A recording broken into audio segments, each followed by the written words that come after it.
But I'm just saying, like, if you use like the RST and the Motec, then it'll Hmm. actually show the actual degrees that you actually need, and that's one thing that I know I need because I'm feeling I'm learning that there's like an onion, like an ACC is like an onion. You have to constantly keep peeling the layers back. You know. Yeah, like I said, man, what I keep doing here is relating it to the real thing.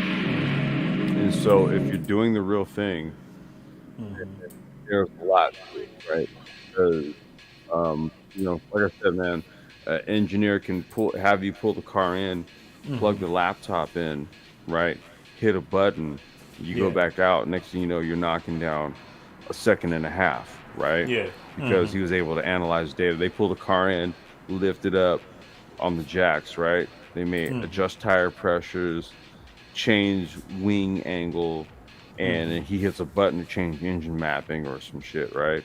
Yeah. And then boom, that and those type of changes translates into ACC to that degree.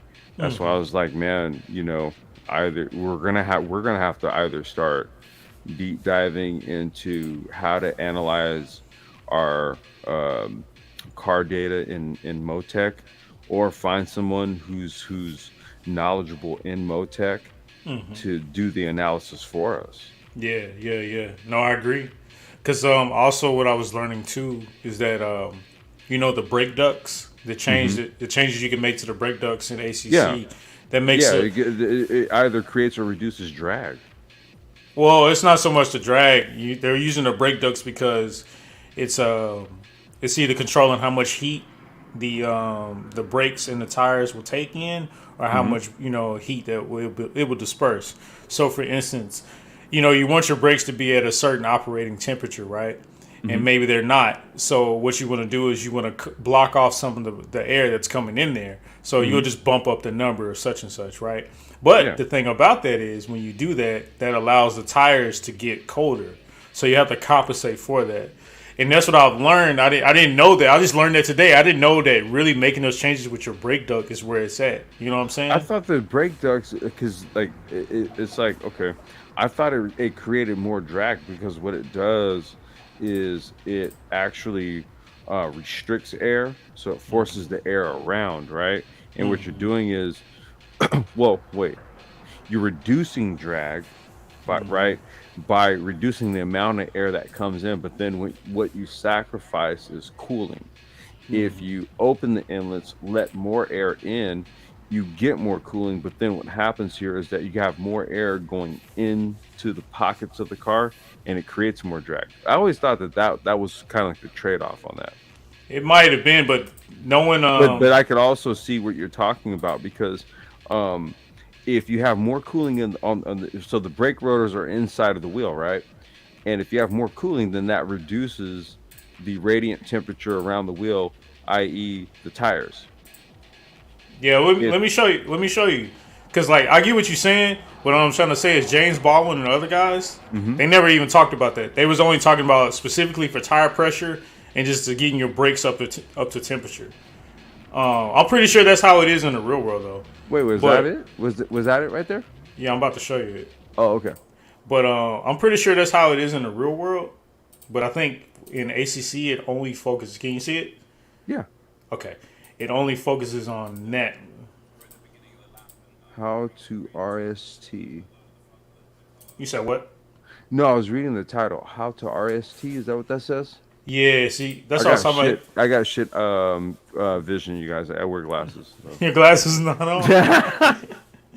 Oh, that's cool, man. But yeah, it's the how to say your tire pressure and brake ducts on Okay. ACC using RST.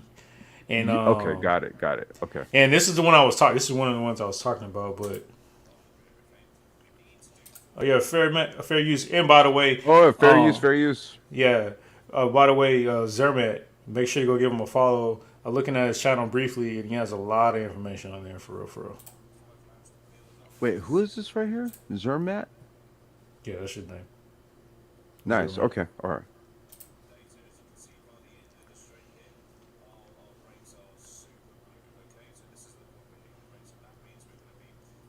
Why?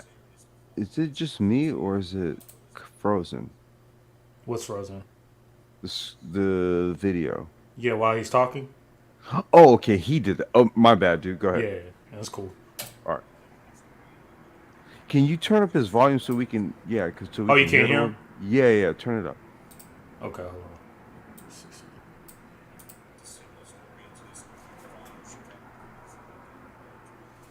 Is that better? Nah, you might need to get a little more volume on that. All right, hold on. I don't know why it's... Because I wasn't sure if the video froze, but he was. I guess he was talking during that pause, and that's where I was like, "Oh, okay. If you can turn that up." Can you hear now? 'Cause go ahead. Can you hear now?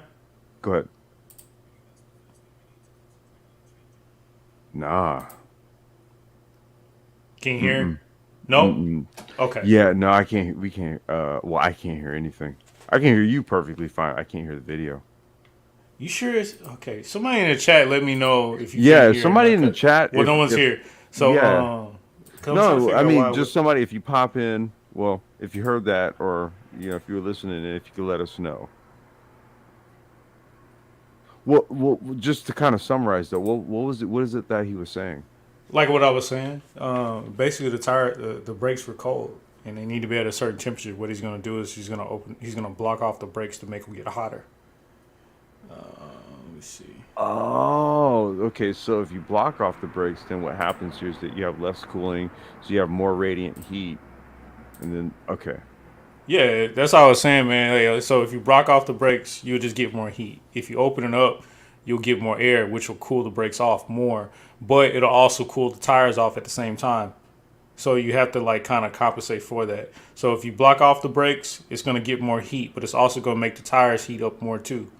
that makes sense. I always thought it was an aerodynamic thing. It probably that's what I'm trying to say. In a real car, you're Hmm. right. But on ACC, it only deals with tire pressures. Definitely, yeah, tire pressures. That's what I was saying. It only deals with tire pressures and the brake temperature. So Okay. in real life, what you're saying is correct. But on ACC, it only deals with the tire temperature and the brake temperature. I told you, dude. Like you're like more of a master at ACC than I am at this point. That's what I was. I'm just saying that's what I just learned today. But that's what he's saying. Like, watch.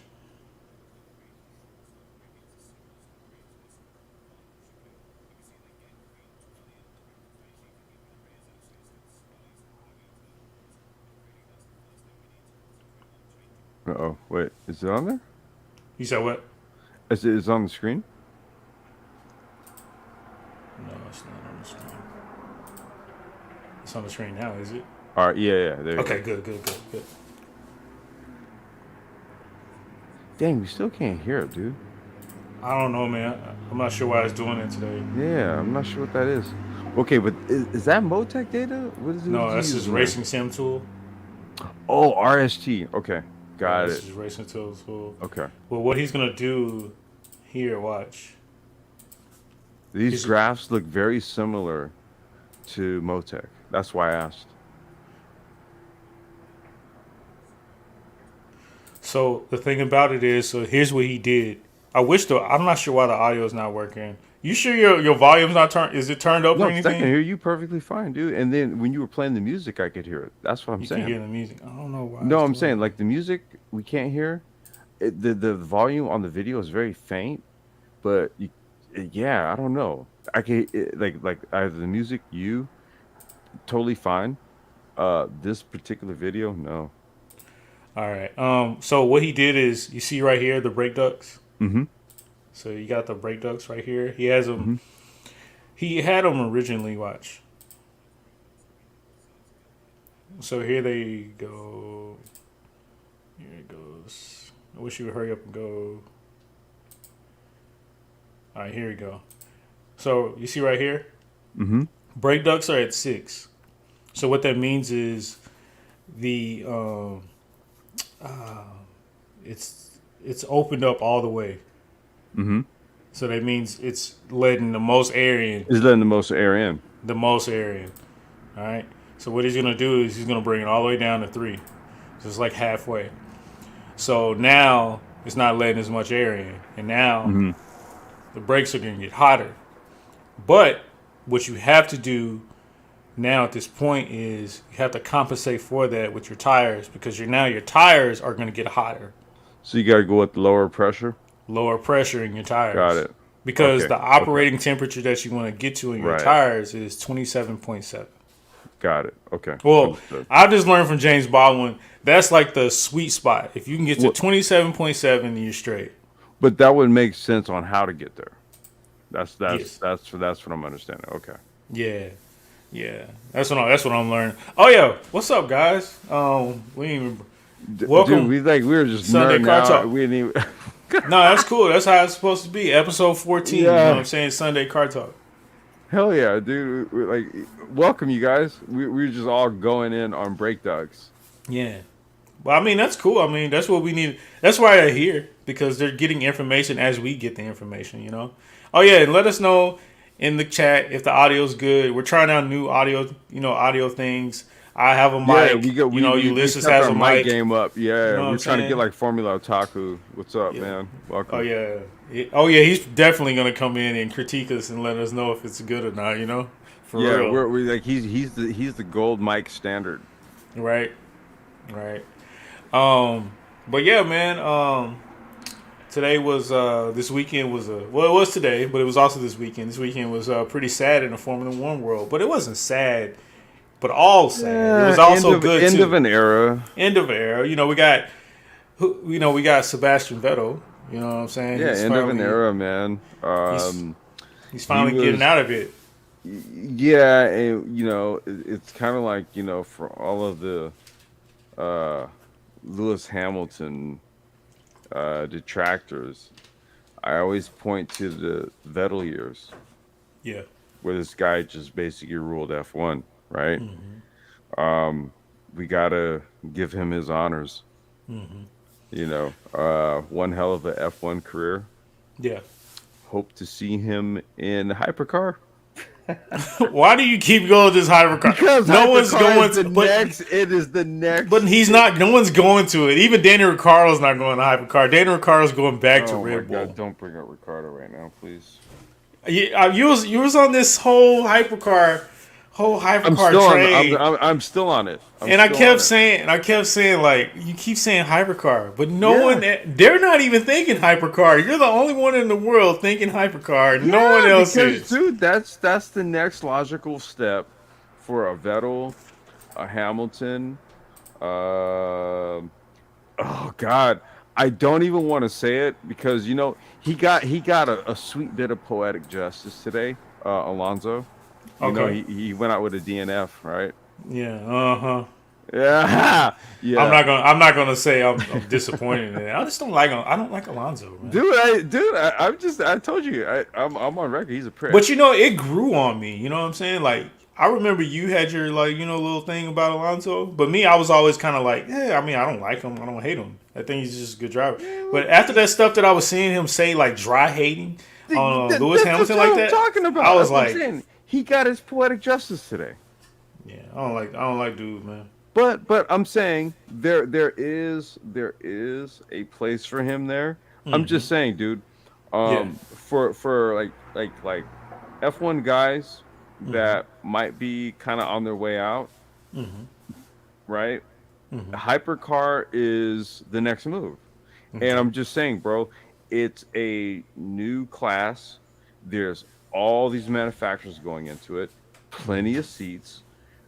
One of the draws to really get it going would be to bring a lot of ex F1 guys on board, right? Especially if they're going to keep their manufacturers association, right?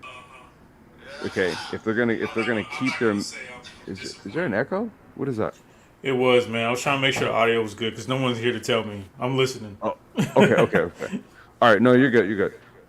But if you can kind of maintain your brand representation or your brand association, Hmm. okay, that is the next logical step. A lot of guys have moved on to sports car. Juan Pablo Montoya, Jimmy Hmm. Johnson. He went to sports car, then went to now he failed miserably in IndyCar. Hmm. Okay, and so now Jimmy Johnson's actually going back to NASCAR for next year. I don't I know if did you heard not know about that. this. I did not know that. Yes, he's going back to NASCAR. Um, let's look at dude, Jeff Gordon and Ray Evernham. Okay. Okay, guess what they're going to be racing next year? So wait, hold on. You said Jeff Gordon? Jeff Gordon. Take a How? wild guess what they're going to be racing next year. I, how I literally want you to take a wild guess. hypercar? Ha No, ha ha ha ha. no. No, no, Porsches. Like what you mean? Le Mans? Le Mans? GT3. No, G- GT3. GT. Well, Jeff Gordon was in karting though, Well, I'm so saying, but this is what I'm saying, dude. Like, there's these natural progressions, right? Where a lot of dudes they can actually go in other directions and go in other areas, right? There's been a lot of guys that have, they went into certain disciplines, eh? They were hyped up coming in, didn't quite work out, went elsewhere, right? And then boom. So I'm always kind of looking at what could potentially be the next progression. Okay, let's look at Kimi Raikkonen, NASCAR. yeah. The word is that he's going to be back for next year. For I think it's a limited schedule. I think Yeah. it's 6 races from what I recall. Okay. And then he wants to maybe potentially try to work his way up into something more full time and he'll make his way over to the States, right? Yeah. Somebody else who's interested, F1 guy who's interested in a NASCAR drive, Jensen Button. He was racing GT not too long ago, Yeah. like two This years is ago, right? yeah, this is what I Yeah. mean, dude. It's like there's other areas where dudes can go. You had a lot of ex F1 guys during like the touring car the touring car days, right? A lot of F1 guys who basically killed it in the touring car ranks. Okay. So this is why I'm always like, dude, if your exit out of F1 wasn't kind of at the top, I'm looking at other venues where there's going to be number one, it's a top flight class venue. Like I'm saying, the closest thing you can get to F1 is hypercar right about now. Okay, or Super Formula. Okay, like we talk about the Japanese series, right? Okay, closest thing you get to F1. Let's think about it, right? So who would be like who's some of the prominent drivers in hypercar right now though? There's not a lot of prominent drivers because you only had Toyota. Toyota is the only factory team, right? I don't know if you guys can hear my dog, dude. Uh, Is my mic picking that up? oh yeah, we can definitely hear All right, the small dog. the little yapper. Okay, Right? Hey yeah, yo, I got well Audi's won too though, right? Audi. Audi's are they in hypercar right now? No, not yet. It's just Peugeot, Peugeot, right? Peugeot's got I and have to pull Toyota. up who their drivers are, but Peugeot's drivers are like some of their ex WEC drivers because Okay. all hypercar is the WEC LMP1 program, right? They basically got rid of that and then it became hypercar. Okay, so all of those guys and a lot of those guys are basically transferring over, right? But a lot of those dudes were like Formula 3 guys, F1 test driver guys, stuff like that, Yeah. right? So I'm saying that those dudes could totally transition over. So do we think Sebastian Vettel would do that? Oh Like, man, I think he could totally do it. well, we know he could, but like, let's just go off of his past, his past, Hmm. vacations. So whenever the season ends, there's the driver is like whatever they choose to drive, in Hmm. the series end. That's what I'm always basing their retirement on. Like for Okay. instance, with what's his name, Valtteri Bottas. If Yeah. he did rally after he retired, I wouldn't be surprised. I would love to see that. But I wouldn't be surprised because he's already shown that That's what I'm saying, and he's I done would love to rallying. see it. So I would love, that's what yeah, I'm I asking would love though. to him to get a works drive with like Hyundai or like Toyota, right? After I think Kimmy did some. He did some rally, right? Yeah, but that's what I'm saying. Like based off of their seasons, like when they're on season breaks, like based on their activities during the season breaks. That's what I would be basing their retirement on. So like with Sebastian Vettel, I'm not really too Oh sure what he does on his season breaks. no, You know. Vettel would see. Here's how I'm looking at Vettel, and this is just me projecting outward, right? My imagination. Vettel was an ex Ferrari driver. Okay. Okay. Ferrari just did the kind of the sort of presentation for their hypercar. I think it's the 488. I think Yeah. that's what it's called. Yeah. Well, I'm not sure I'm not sure on that number, but I do I'm trying to remember remember seeing the it. number of it. They just did a run of it at Monza. Yeah, I saw that. Was it Yeah. Monza or was it the No, it was at Dienzo? Monza because remember they did. I think the new GT3 car is called the 289. If I'm not mistaken. Oh, and I'm wondering if that's going to come to ACC. It better. That'd be nice. No, you know what? They said they're only going to do one more update for ACC, and then that's going to be that. And then they're going to come out with a whole new version of ACC. So there's going to be one more DLC, I think, at the beginning of 2023. Rumor, you guys, don't take my word as solid, but this is what I heard. There's going to be one more DLC early 2023 that's going to have those GT2 cars, which is going to be like the Brabham BT62, the oh man, I'm trying to remember the other cars that are going to be in there. They're going to be the GT2 cars, and they're going to add they're going to add a couple more GT3 cars, the GT2 cars, and I think there was like one or two tracks. That's going to be the last DLC. Like I said, don't take my word as complete, Bond. This is what I heard. Yo, so when they do that, so when they release the whole new one, I'm wondering how that's going to change the driving physics because usually when like there's like a whole new like program, the old one never like No, I think translate what they'll fully. do is as long as they use Unreal Engine, because I'm thinking that the next version of AC, and I forgot what they even proposed that the name was going to be called. I forgot. Right, it's going to be Assetto Corsa, but it's AC something. But it's going to be on Unreal Engine. So just I don't, and maybe this is something we'll have to actually look into in another live stream, right? Because right now, Assetto Course ACC is running on Unreal Engine 5.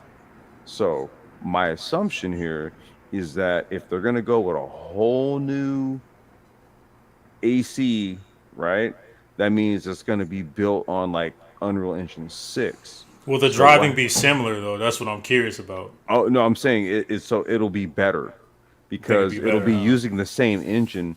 My assumption here is that instead of Unreal Engine 5, it'll be Unreal Engine 6. Okay. Right?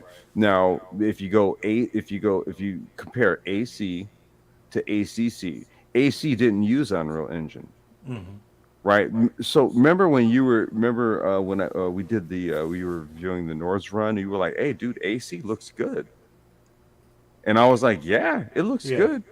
But ACC looks way better, right? Way better because Because it's not using Unreal Engine though. boom, there you go. Yeah. Yeah. Well, I know that. I'm just because a lot So of times I'm I'm saying that if curious. there's going to be the next version of AC, I would imagine it's going to be built on Unreal Engine 6. Gotcha. I'm just curious because I know Gran Turismo 7 apparently is nothing like Gran Turismo Sport, and I know F121 was a little different than Hmm. F122, like the whole physics of it. So I'm always curious about that. Like whenever they're gonna one of these days release a whole new iRacing, whenever that's gonna be, I wonder how that's gonna be. You know? I've been actually waiting on that. I was waiting for the hardcore update that has iRacing competing with ACC. That's what I've been waiting on because iRacing has a much larger racing platform in terms of like participants, people doing it, because they Yeah. have all those but when it comes to realism, I'm sorry, just it's not fitting the bill. Well, no, you can't compare iRacing to No, ACC. Not at all. nope. So What is this? Super GT goes carbon neutral. What the hell are you talking about? yeah, man, Super GT is going carbon neutral. So Oh, I thought you were talking about the YouTuber. Shout out to him. right, shout out to Super GT. No, the actual racing series Okay. in Japan, they're going carbon neutral. Mm. So right after last week was their last round at Motegi. So this week they actually tested carbon neutral fuel Fuel, that's planned to be dude. used next year. I heard that MotoGP was doing the same thing. They're Yeah. using some sort of fuel that you could burn it in the same engines. However, it's carbon neutral in terms of the emissions. See, I'm glad you're speaking on it Mm-hmm. because I think you know a little bit more than me.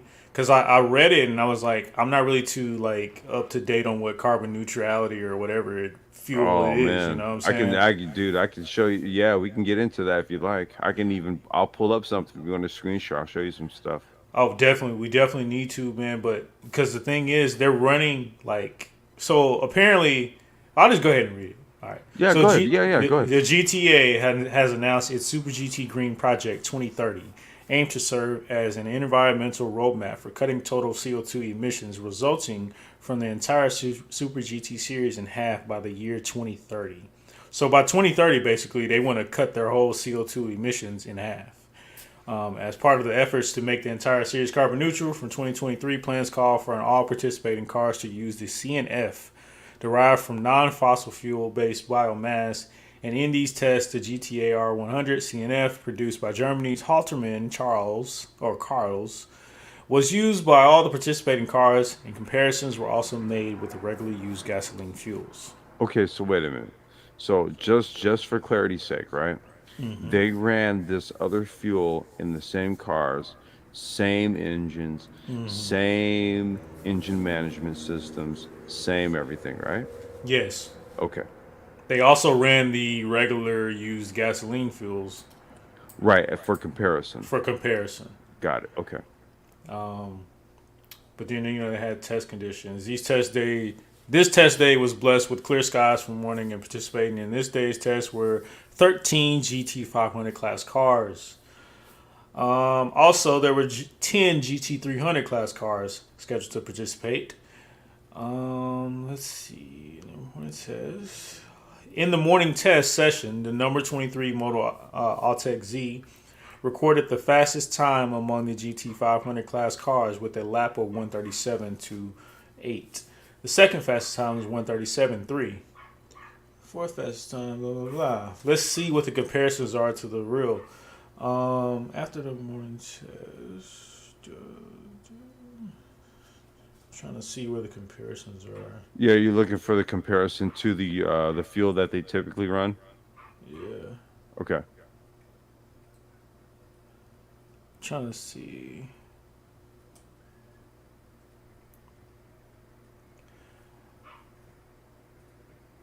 I can't see, but one of the driver comments, Ronnie Quintarelli, said he races for the 23 Altec Z. He said, to tell you the truth, I had no uncomfortable feelings using the carbon neutral fuel. The GT500 car has what you could call an aggressively designed engine with a lot of advanced technologies applied in it. So I thought that changing the fuel used would result in some significant changes, but in fact, the changes were so small that I wouldn't have noticed them if I hadn't been told about the fuel change. Of course, there were careful adaptations made to the mapping fuel injection program, but I didn't have any uncomfortable feelings about the acceleration response we drivers want. I thought that was rather incredible. Nismo has already done some bench testing, and we had used carbon neutral fuel in this year's Super Taku competition. So I believe we are able to use data gained from those experiences. So I guess the ECU, if the ECU had to be programmed accordingly, Yeah, I right? was gonna say from a driver standpoint, what you do is, again, we were talking about the Motec stuff, right? You give the engineer the feedback, and what they do is they change the mapping.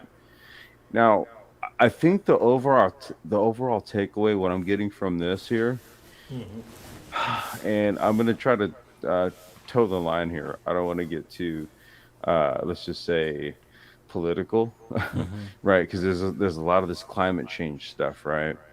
And a lot of the climate change mandates, particularly with regards to the automotive industry. Let's just say in California, for example, right? They're trying to all out ban the sale of gas vehicles, stuff like that. We had a cart track, the main one we were talking about on the phone earlier, shut down. How that's affecting um, motorsport on let's just say the ground level, right? Yeah. Um, and when you start to look at the trickle down, or let's just say in this case, trickle up effect, a lot of these proposed mandates to kind of just get rid of traditional vehicles, stuff like that. Um, it's kind of troubling. Okay, I think the happy medium in all of this is utilizing something like a carbon neutral fuel. Okay, where we can kind of find that happy medium where people can, us gearheads can, can continue to pursue motorsport at this level right here, right? And there still be a uh, race on Sunday, sell on Monday aspect to motorsport, right? That's kind of always what this has always been anyway, right? You watch the races on Sunday, and then you say, you know what? Damn it, I want that BMW. What was that? That BMW. What was that? Was that an M4 that was up there? Yeah, I want M4. that M4 right there, right? And the next thing you know, you're at the BMW dealership at the end of your work shift on Monday, saying like, yeah, I want that, right? So that's always kind of been the part of not only the appeal of motorsport, but the marketing angle from a manufacturer standpoint. Okay, so where do they get the benefit of putting these budgets together to have these race teams, fund the development of the race cars, the engineering, and all that kind of stuff?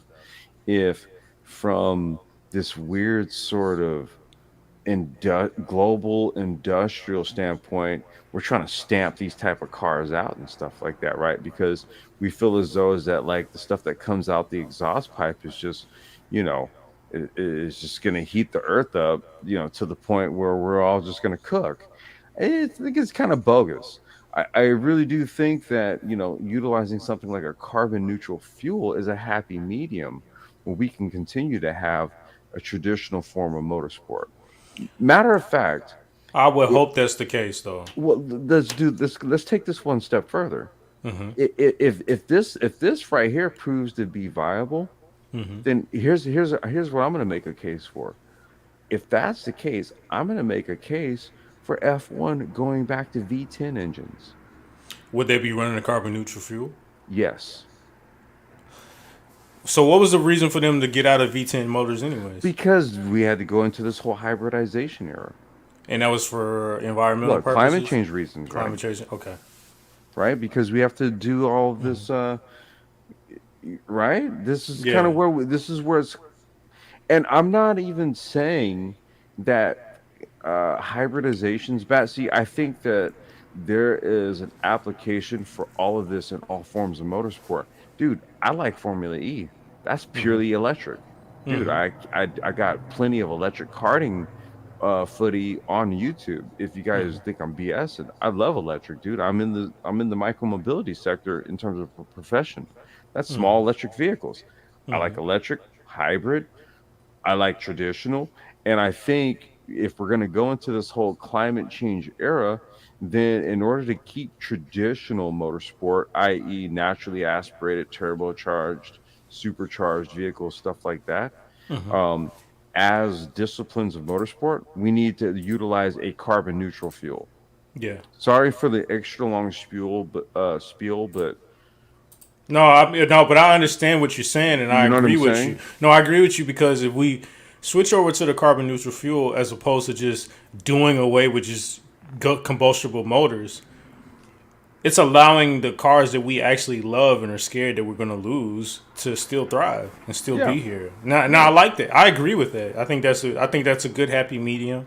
yeah, And I'm actually good. I'm glad that they're doing these tests. And I didn't think about that as far as the V10 situation. I actually did not even yeah. know If we anything get about that. if carbon neutral fuel is a thing, right?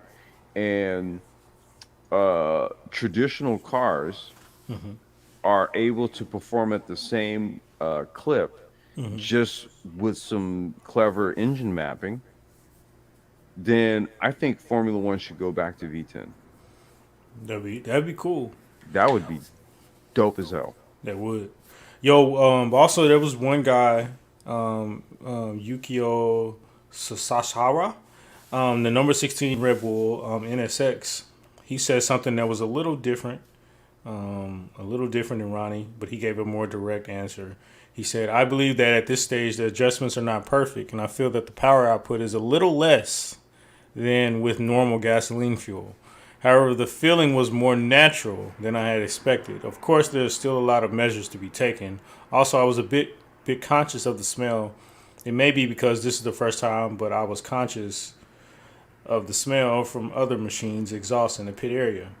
So he spoke about the power. He said there's less power with carbon neutral fuel. That's what he Hmm. felt. Now, both Okay. these cars, Ronnie in the Altec Z, it's GT500, and Yukio, and he's an NSX, that's GT500 too. Now, here's one more other GT500 guy, Harioki Ishihara of the Zent Tsurumo GR Supra. I started out carefully, but I didn't feel anything particularly unusual or bothering. I held back on the power at first, but the only thing I felt was the upshift point was a bit deeper than it had been in yesterday's race. But after that, I felt that I could drive without anything bothering me. I almost couldn't feel that I was doing a carbon neutral fuel test. Since they had made some adjustments based on the bench test, there was no problem in terms of drivability. What does he mean by upshift point? I mean, it probably it might have to largely do with the combustibility of the fuel. No, I'm saying what does he mean by I felt was that the upshift point was a bit deeper. What does he mean by that? The upshift point was a bit deeper. So basically, if I'm to kind of translate what he's talking about here, engine characteristics, right? In terms of upshifting and downshifting, right? And this has to go back to say like engine mapping and stuff like that. The characteristics of the engine burning a different type of fuel, right? The engines just I don't know if like the engines are running hotter, for example. Like maybe they have to run a hotter cam, for example, right? So to get that's where I'm like, okay, the fuel is the fuel. If it's burning at the right okay.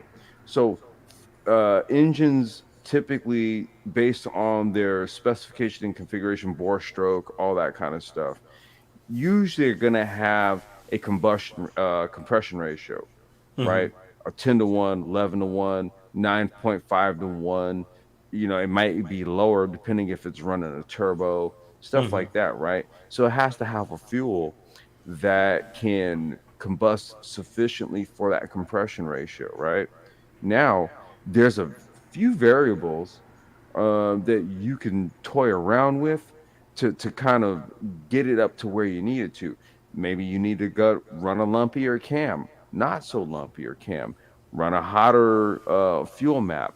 There's going to be a few things, but I think what these guys did was, in order to do a baseline test, what you're going to do is you're going to leave the the engine settings, right? In terms of like how you have the engine set up, the cam, the lift, and all this kind of stuff, right? You're going to leave that all the same because what you're trying to do is you're trying to see what's the performance variance from the traditional fuel that you run. And I think these cars are probably running like maybe like a what is it, like a 112 octane.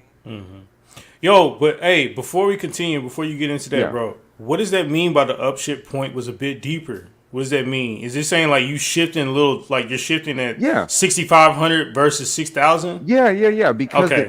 because the engine because like I said, the engine is burning this different fuel different.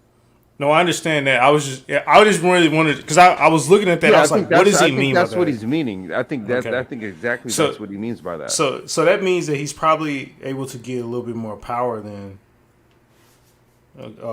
because if you're able to shift like further out, then that means you can grab a little bit more power from the motor. I would assume. Yeah, and this is what I'm saying. Like he's given the feedback based on how the car is performing based on the type of fuel, right?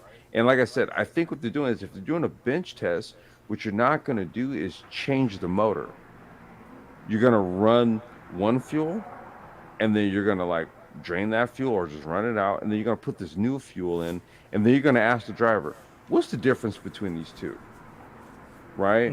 And this particular guy, he said something about the upshift point, right? Like he's saying, okay, well, with this fuel here, I'm noticing I got to upshift deeper, right? Now, I've never been in that car that he was driving, right? So I can only just kind of take his word for it. But what he's speaking to is, okay, when this fuel is in here, I notice I have to do this. Yeah, yeah, yeah. That makes sense. That makes Yeah. sense. We got one more guy, Ryuichiro Tomita with the 10X GTR.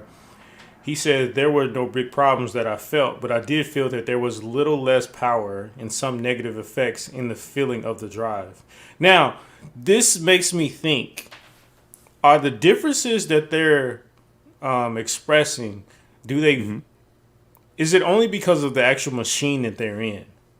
Because this guy in the GTR is speaking of less power and some negative effects in the feeling of the drive. But then somebody else was saying that they didn't feel any difference in the power.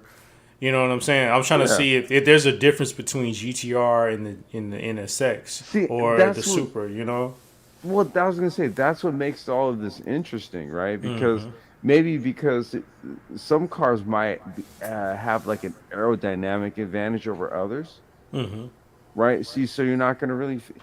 So the difference is so subtle that you may not even feel it because the aerodynamics actually make up for it versus other cars where you're going to totally feel the difference, right? Because you're getting different feedback from drivers based on the car, Yeah. And they've been right? in different cars. Each one I've read has been with different cars though. It's been a Z, a NSX, a Supra, and then that Yeah. was a GTR. Yeah, and you get and the drivers are saying different things, Yeah, they are. right? See, so it's sort of like, okay, some of this could be aerodynamics related. Some of this could be power plant related. Hell, you know what? Drivetrain related even, right? There could be a few things here, but that's why I was like, what you do is if you set the car at a baseline and then you run the two fuels, then the driver can give you basically, and the data will give you the difference, right? It'll give you the variance. And then from there, that's where the engineer comes in and says, okay, how do we compensate, right? But I think that if you can come up with a way to compensate for the difference, then you know what? I think we have a case for keeping traditional motorsport in place and not trying to get rid of it and just go full electric because we're carbon Well, neutral at this point. well, yeah, that's what they're working at. Speaking of compensating, Seiji Ara with the number 7 Studi BMW. I tried things like adjusting the flow of the air in the cockpit, but I was still bothered by the exhaust smell. Also, compared to the round 8 race, I felt that there was less feeling of power during acceleration in the middle stages. But I think this will change with the adjustments we make from now on to compensate for these effects. And Boom. since we are already talking with Germany BMW about things now, I think we will be able to correct things with the settings. What's Yeah. more, there are no problems in other areas. But see, here's the thing. I mean, it's great. I mean, of course, we already know that there's going to be a little bit of hiccups that they have to compensate for and make changes because this was the very first test. Yeah. So with that, that's one thing we got to keep in mind. This was the very first test. Now, by the time the very first race, they'll have this down pat to where it won't even be a problem. You know. Yeah, that's what I'm saying, dude. That's gonna be some stuff. Engine mapping is soft. It's gonna be that, like, timing, cam lobe timing, all that kind of crap. Um, there was one other point I did want to make to that. The smell. There was like three drivers that mentioned something about that. Yeah, they mentioned the smell at the What it cockpit. They mentioned what's the yeah, smell. what's going on with the smell? It's probably just a different smell that they're not used to. You know. I mean, but is it like noxious? Is it, because Um, they're mentioning it. That's one of the main things they're saying, right? The smell, right? So that's what I'm curious about. Like, okay, well, what's the smell about? It's like, so for example, you're doing what, a 2 hour endurance race. Okay, we're accustomed to traditional fuel exhaust, smell of that and all that, right? So over the course of time in a race, that's something we're accustomed to. yeah. Now, these guys are just testing this, and one of the first things that they're mentioning in terms of a difference, and we're already expecting them to talk about the difference in performance, but all of them are mentioning the smell. Yeah. So is that a thing that might be an issue over, let's just say, like a 2 hour race, 4 hour, 6 hour endurance race, 12, 24 hour endurance race, right? And they're going to run these alternative fuels, Yeah. right? Is that going to be an issue? Because they all mentioned it. Yeah. Hey, hold on, right quick, right? All right, I'll be right back. Sure. All right. As Jamal steps away, I will take this moment here to invite you all to subscribe to the channel if you have not. Um, Please also feel free to comment on what we're talking about here.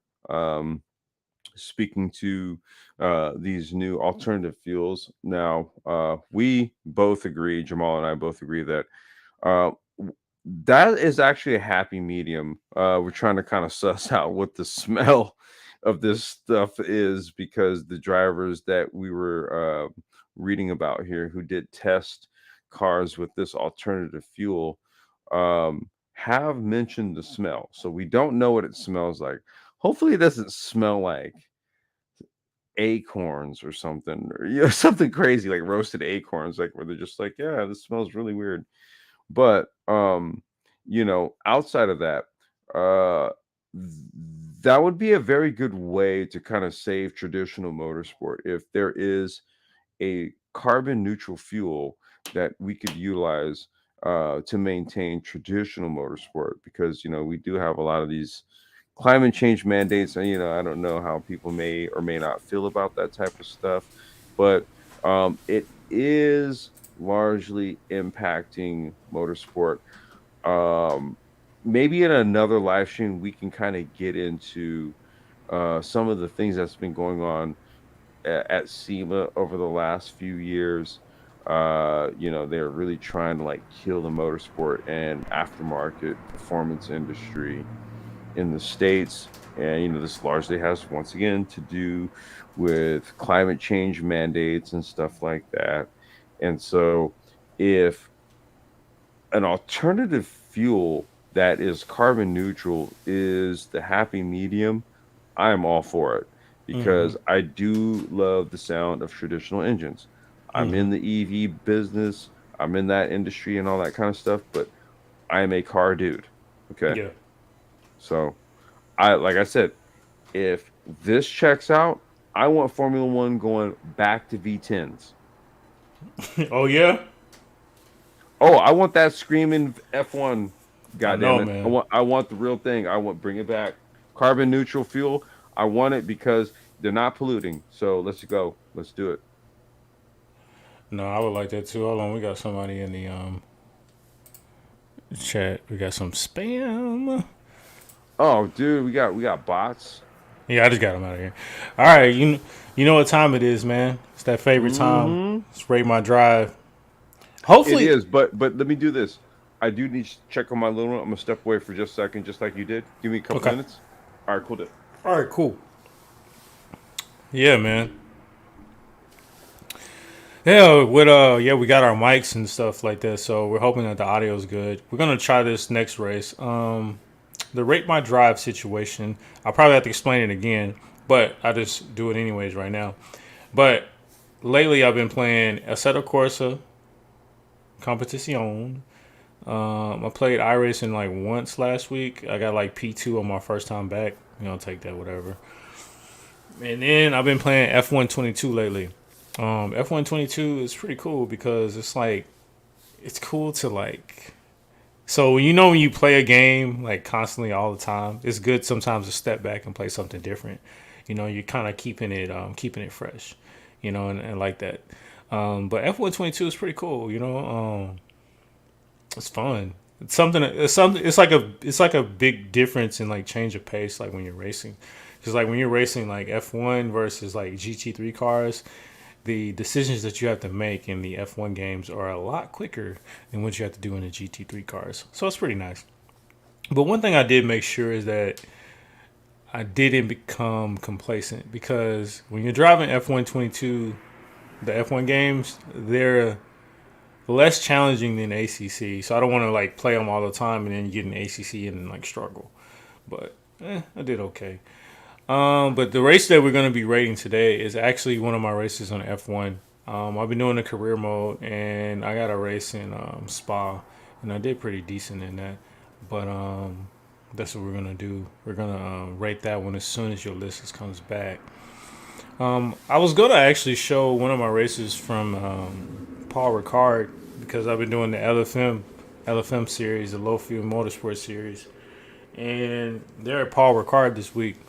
And I was practicing on that and figuring that out. And I was going to show that one, but I kind of like wrecked out a little bit. But outside of the wrecking out and situation and stuff, that was the very first race that I felt like I belonged. Because a lot of the times when I'm doing those LFM races, I'm always like struggling to keep pace and struggling to keep up with the people that are in there. I'm always feeling like they're like aliens and I'm like extremely slow.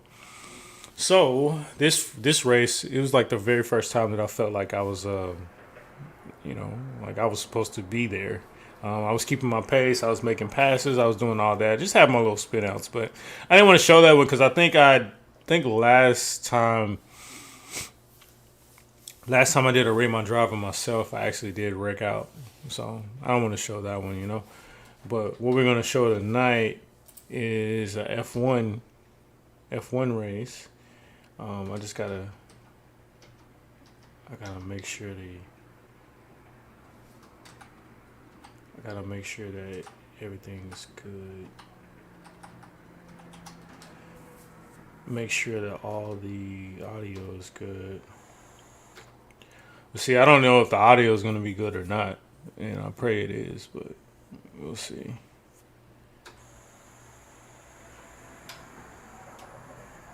All right, I'm back. You back? Yep. Okay. I pray this audio is good, man. Did you get the link I sent you also? Yeah, I got it. Okay. All right, cool. It was the one in the comments, right? Yeah. Okay, cool. All right. What am I trying to do? Okay. Yeah, I'll set it up. I explained it, but this one's gonna be on F1 because I'm doing like the career series, and this is me racing for Aston Martin at Spa. Oh, nice. So I think I pray that it works, man. Let's see. All right, man. I got both fingers. I got fingers on both hands crossed, and Can my you hear? eyes. Can you hear all that? Or did you hear all that? No, I don't see anything or hear anything yet. Well, I know why you don't see anything. Ah. Here we go. There we go. What about now? All right, I see it, and let's see if we hear it. I do not hear it, dude. Oh. Damn. Let me try something. And it looks bomb too. Let me try something. Oh man, no.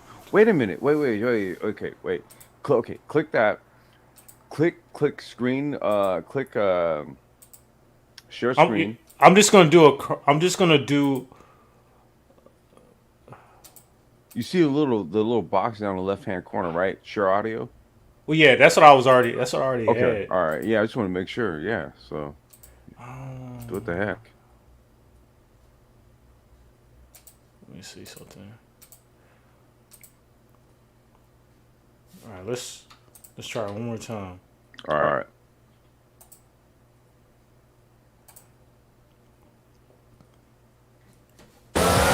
Yes, you got sound. You can hear it.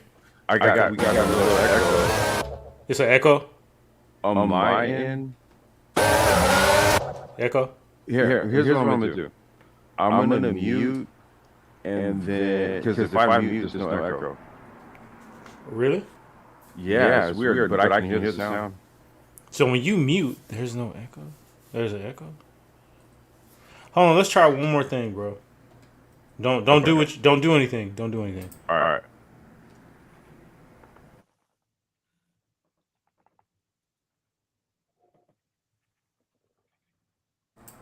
Can't hear me, huh? I can hear you. You can hear me now? Yeah, I can hear you. But I can also hear myself echoing. Right now you can? Yeah. What? What about now? No, actually, no, not now. But you have to You have to unmute that right there. Yeah, I know. Because you can't hear this, right? You can't hear this, right? Yeah, I can't hear it, dude. Okay, I figured.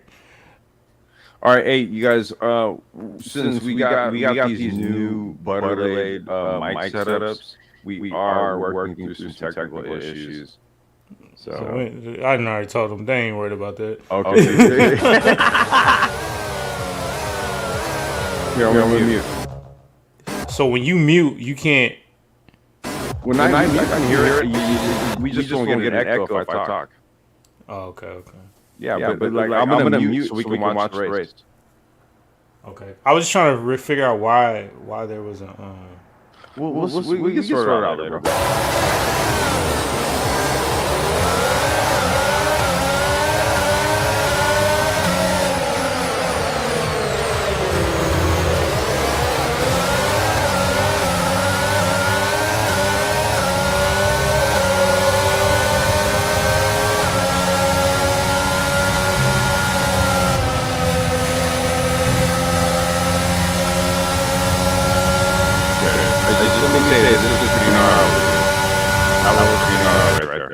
Oh yeah.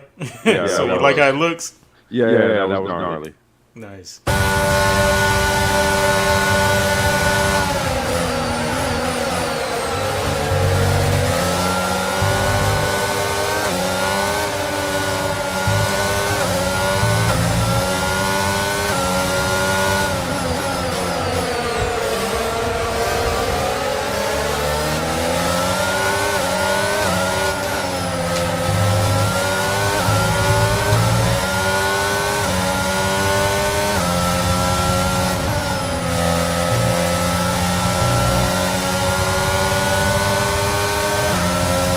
What platform is this? This is on PC. Whoa. Run that back. Let me see that. This is on PC. No, what platform is it? I mean, F122. F122. Okay. Yeah.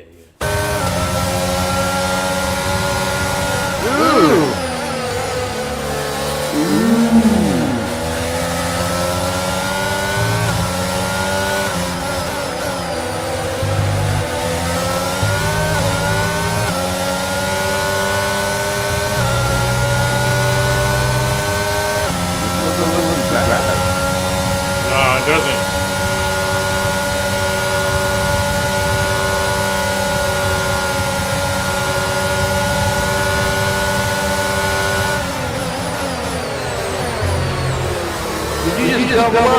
Yeah.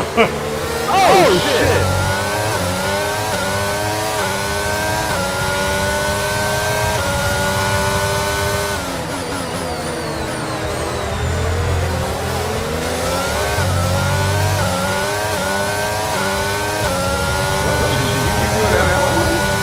So what?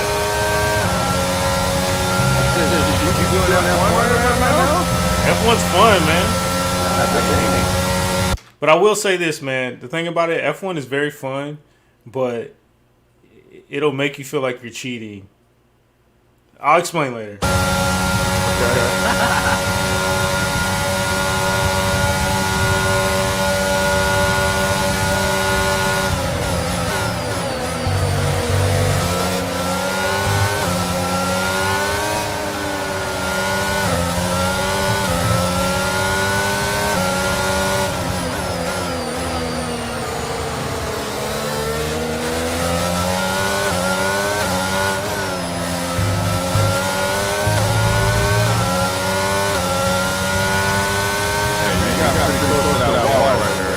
Right?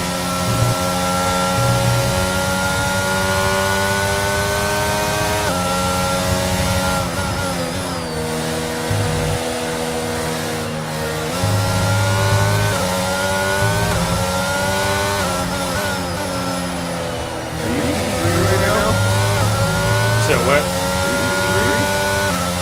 Yeah, P3.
Trying to hunt them down. Yeah, I'm watching, dude. I'm watching.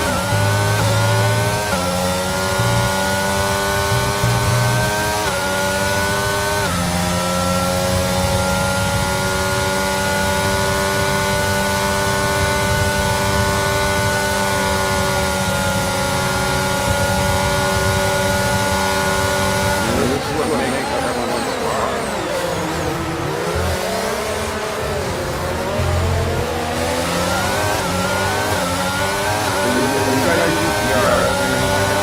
Yeah, we are.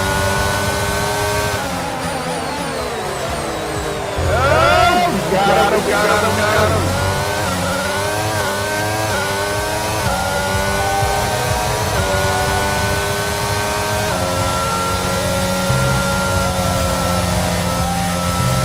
So there's just one more person left. It's Max Verstappen.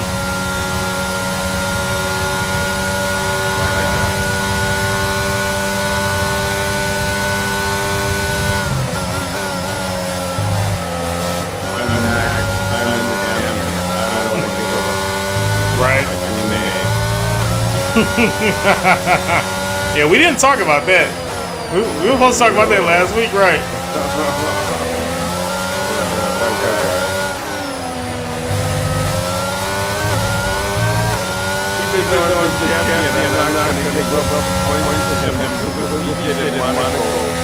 Right.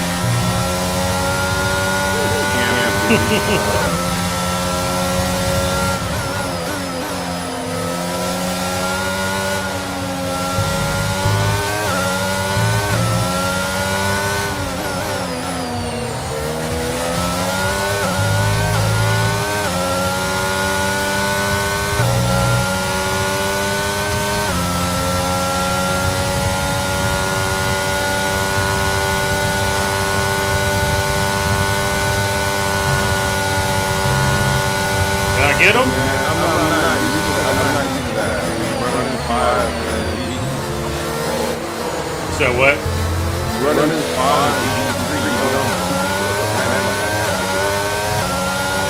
and then stuff the arrow and you keep car on the track. Like when you're running that curve. Yeah, you can't take it like that. I'm watching you. It's just like the foot's just in it. It's just like boop. Right? No, GT3 is just different. It's just different. I'm watching this. Yeah.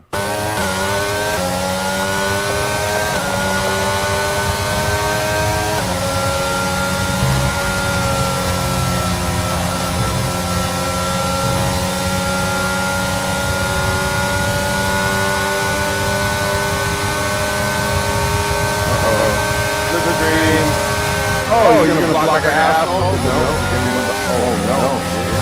Oh yeah. Right? You really are king of that, aren't you?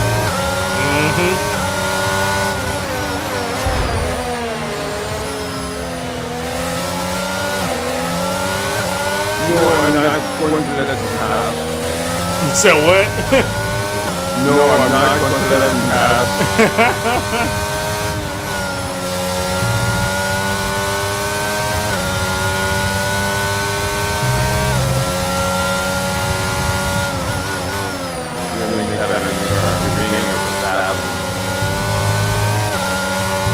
No, stop, this is happening.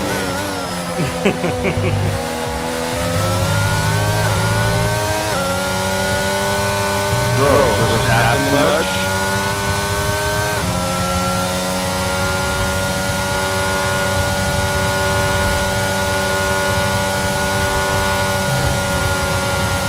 You there?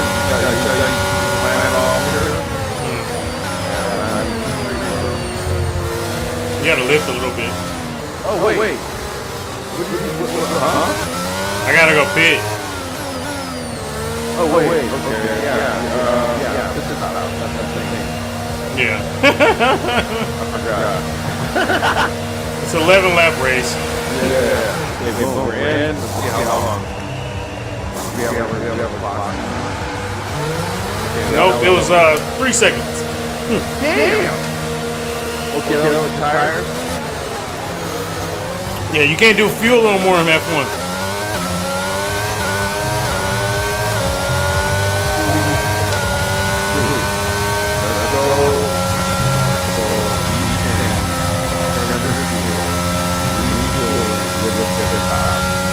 So I can't hear you. What'd you say? I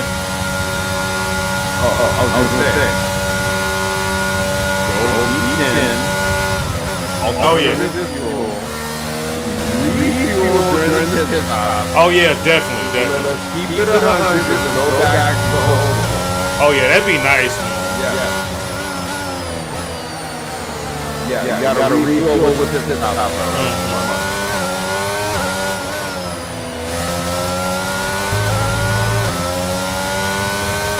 I mean, how cool was it when you do something like that?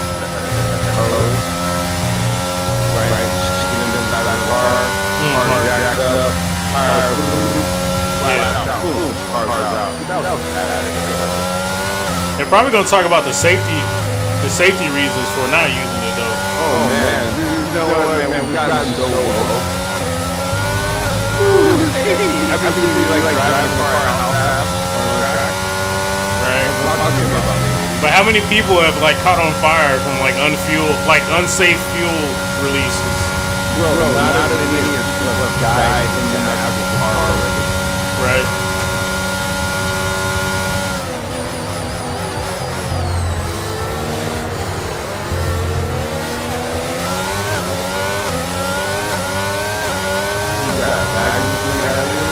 Yeah.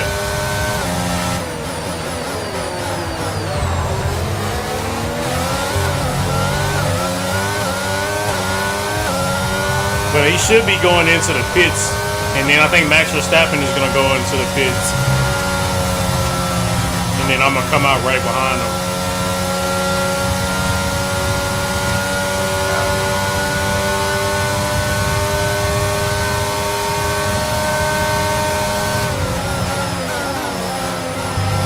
I think. Oh, whoa.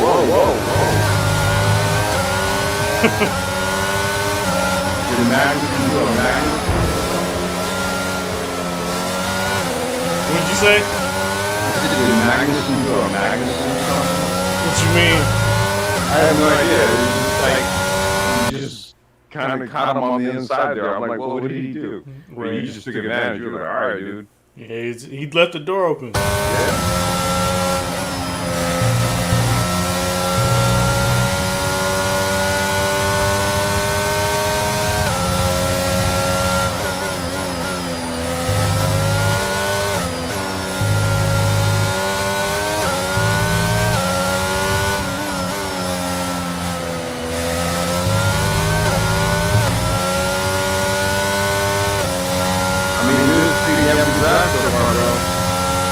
Thanks, man.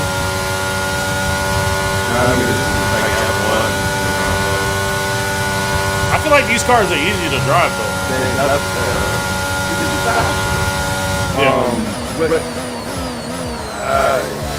Yeah, you have this arrow. You can rely on the arrow. You're the largest car planet. I mean, you know, the traction control is one thing, but I'm talking about this for like once you get the traction right, they're easy to drive. There he goes. There he goes.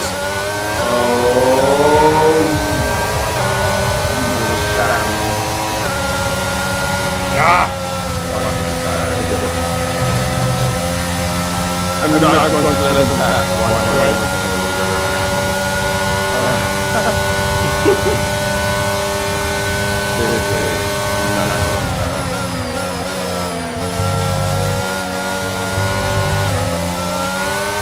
Got 3 more laps.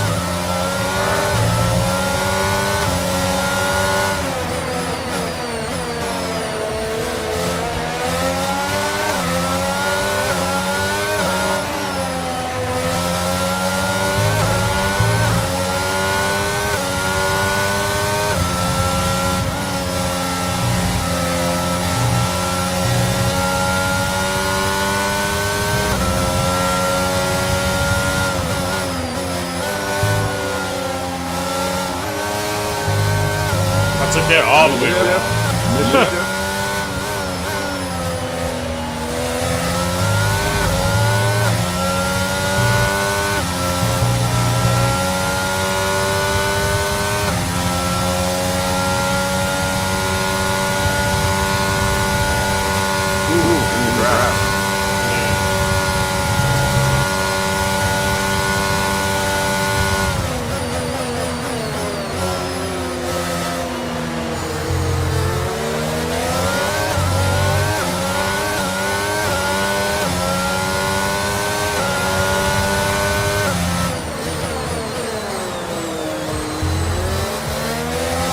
Trying to catch him, man.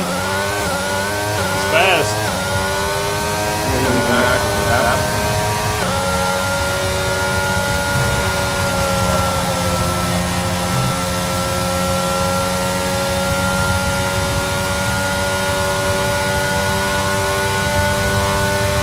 We got that DRS on. Nah, he can't use it. He's not behind nobody. I'm going. I think you did make it.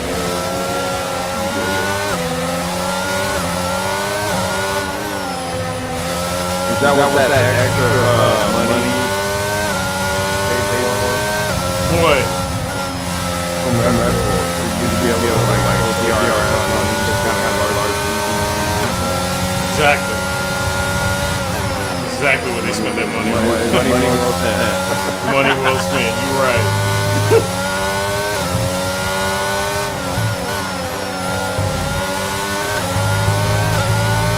Well, I must say, you got a race so far.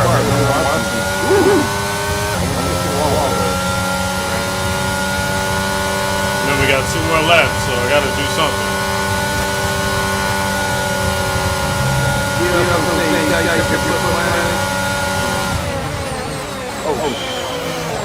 Yeah, and he locked up too. You just did him for snapping.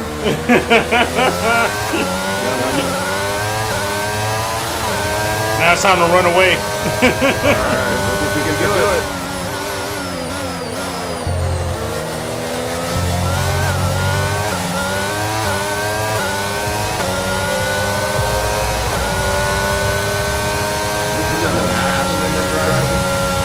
Yeah, Aston Martin.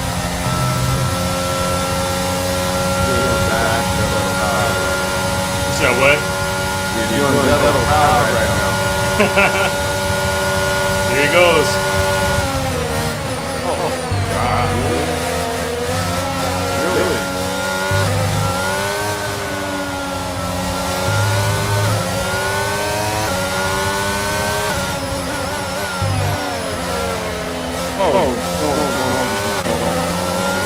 Yeah, he's trying, man. He's trying. Yeah, I see him.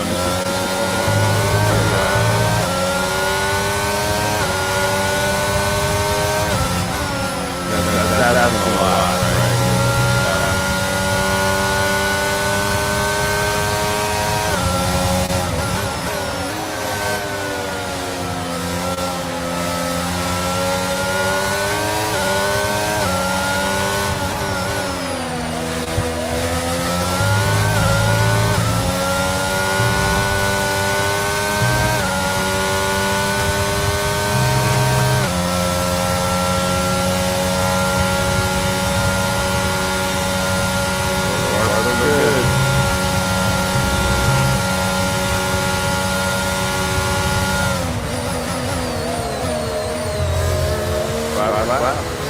Yeah.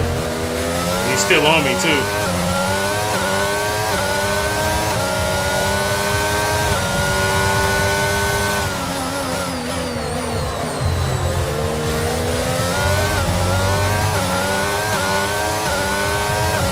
Here's the part that I always get scared of after Old Rouge, that long straight, because they usually catch you there. You gotta do it. Because that DRS, that DRS is crazy on F1s, you know?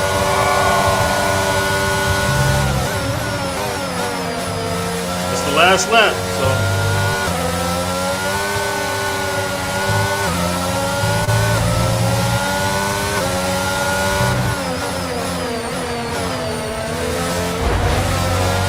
Oh, yeah. I bumped and run them.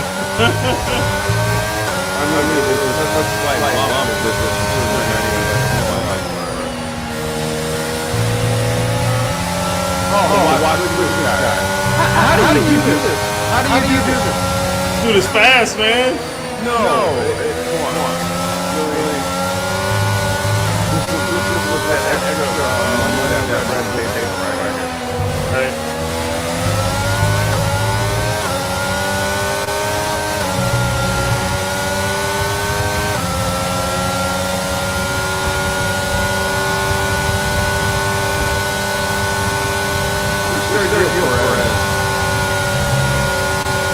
Okay, Max, there you go.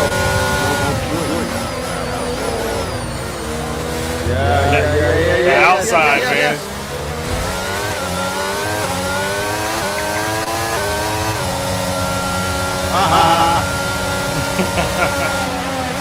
Yeah, you point at him, Max. Do it, you jerk. Yeah, man. Woo! Yeah. Yo, what up, Ryo? Bro.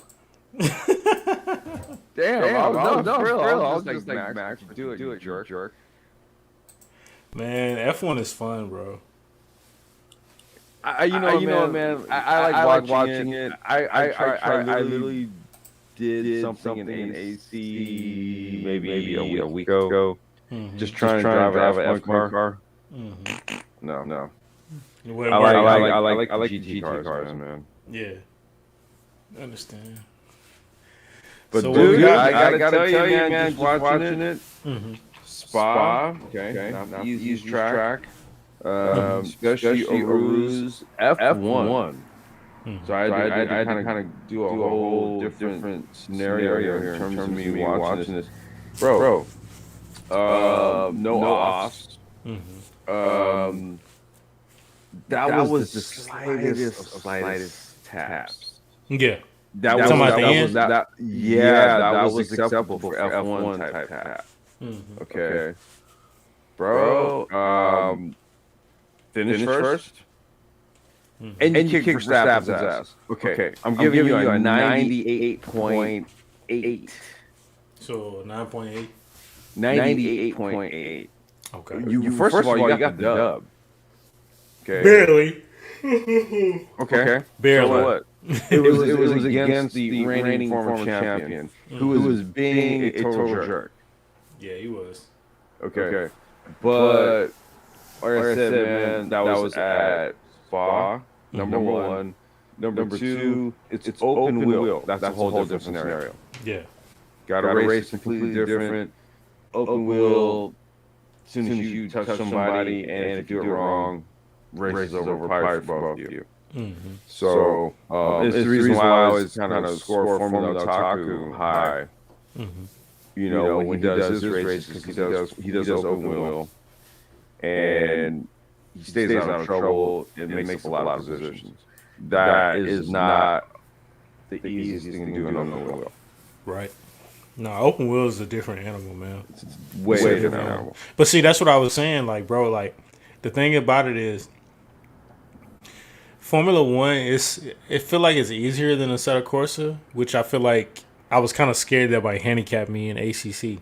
Mm-hmm. So, I mean, like if I just do F122 like nonstop, I feel like when I go back to ACC, I was gonna be struggling. You know what I'm saying?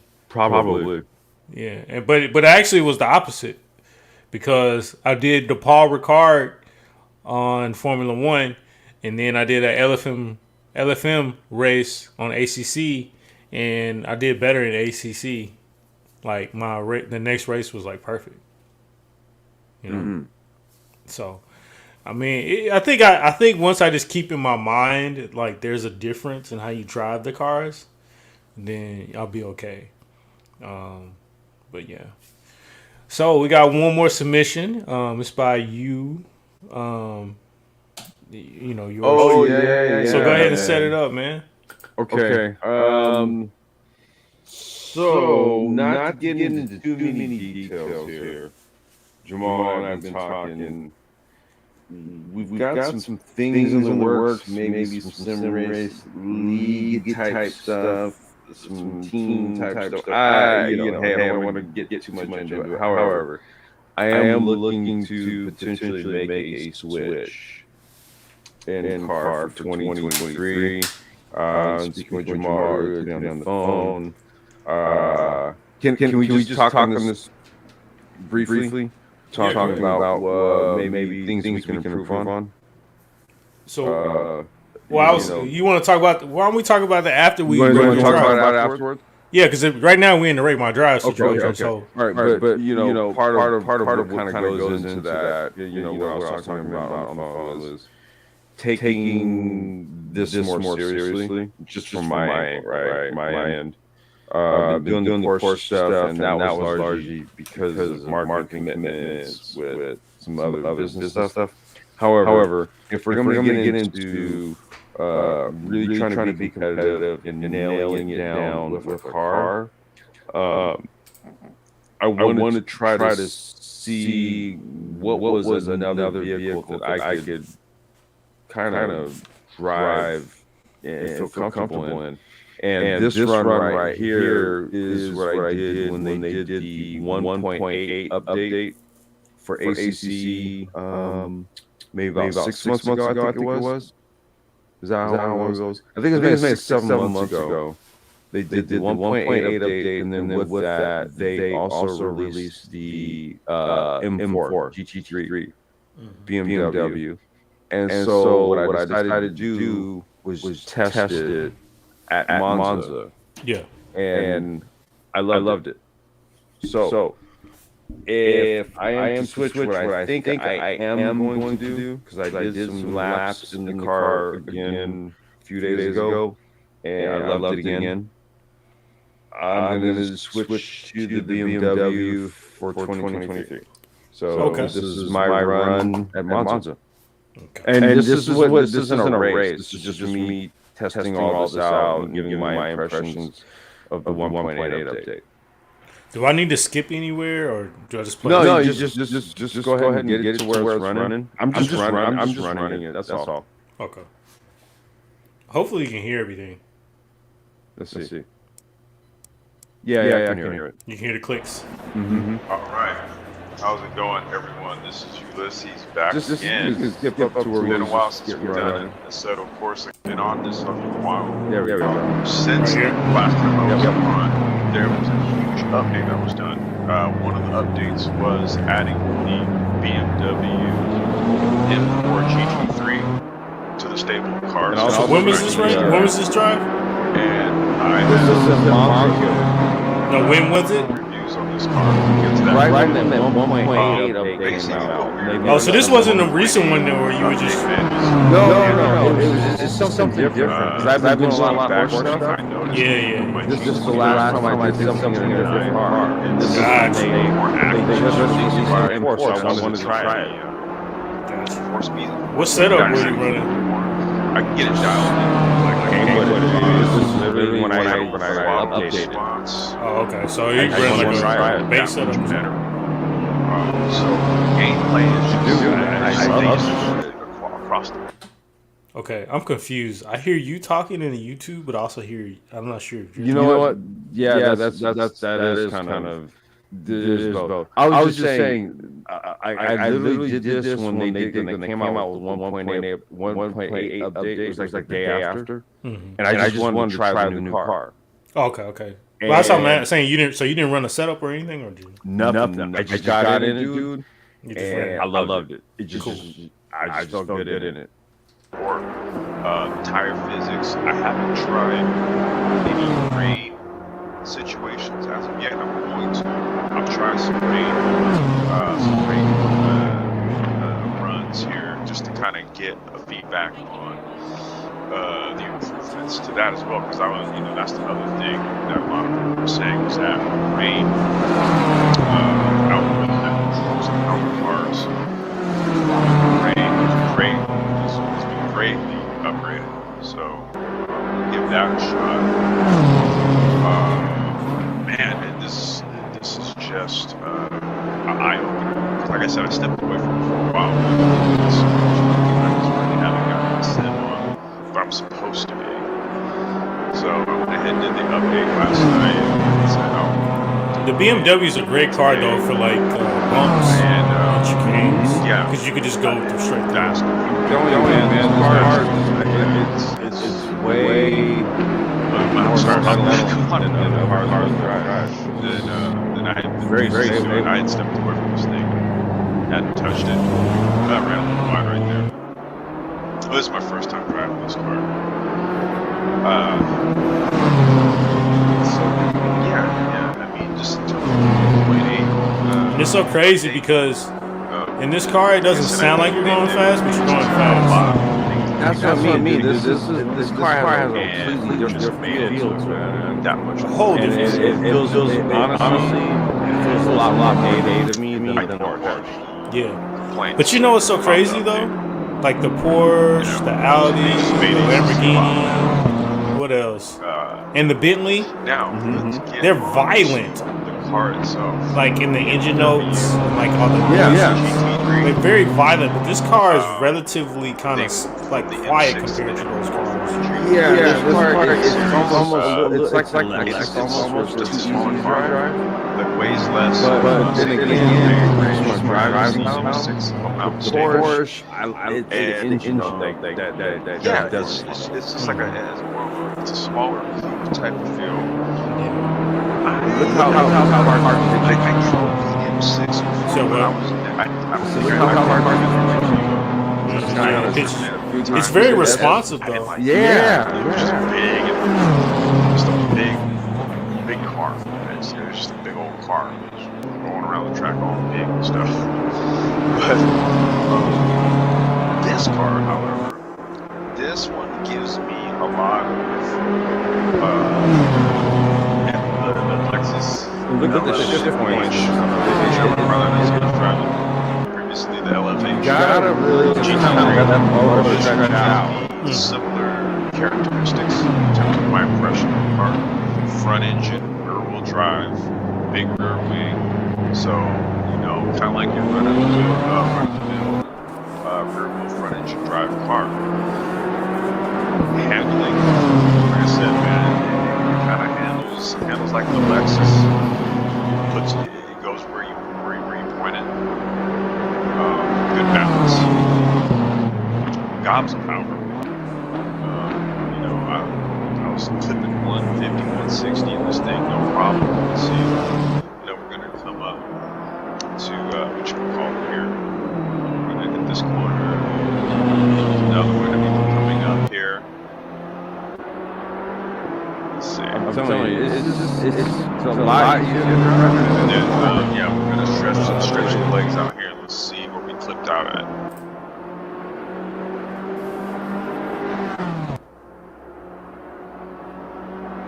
There's 150. Okay, yeah, I'm clipping about 155, 156 through the tight S section right here. And then there's gonna be another high-speed section as we. I love the livery on this car too. Yeah, I can't wait to do a custom one of this. That's my next, the next thing on my menu to do is to learn how to do them. I gotta send you 158. these tutorials on how to do it. Yeah, because from what I know, it's pretty simple in the sense you just plug and play. So. Yeah, I'll see you the tutorials on it.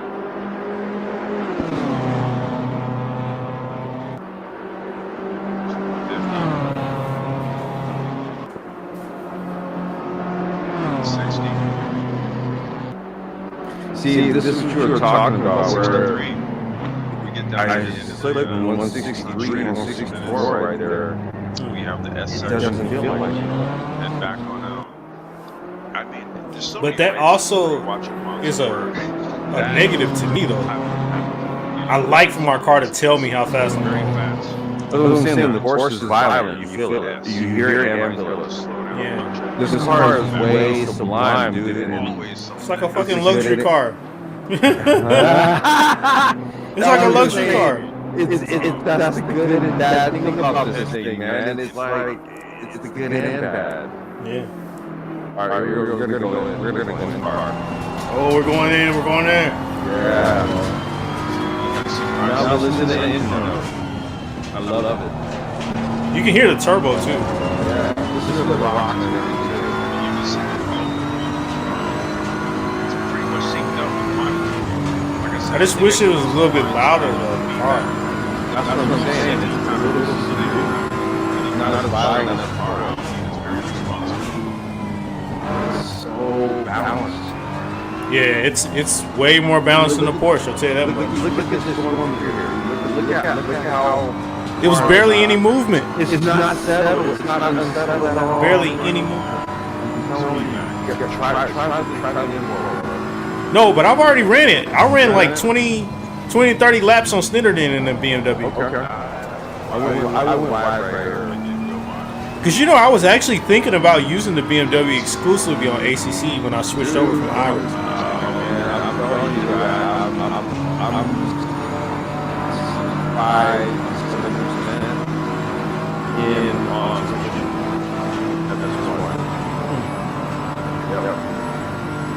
Because I'm thinking, like, honestly, if I was to switch from my Audi, I think my next car would be the Bentley.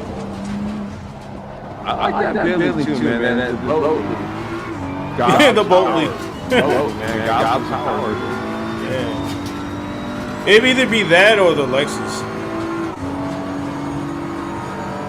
You can never go wrong with that. Are they running that a lot, though, in the series? Nah, you don't see it much nowadays.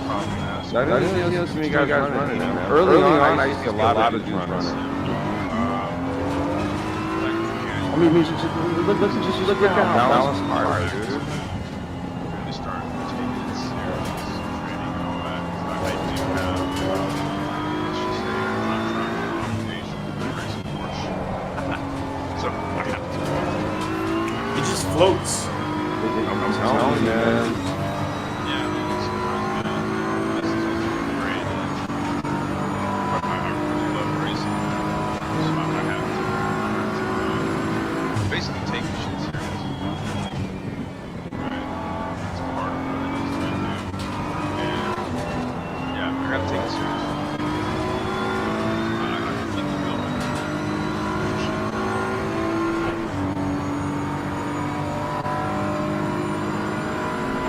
Yeah, 150, 155, 157, 160. You got close to 160. Yeah, it's like you don't feel, it doesn't feel like it. That's what I'm saying, this car is definitely fast. Yeah, deceptively is the right word. It is, dude. I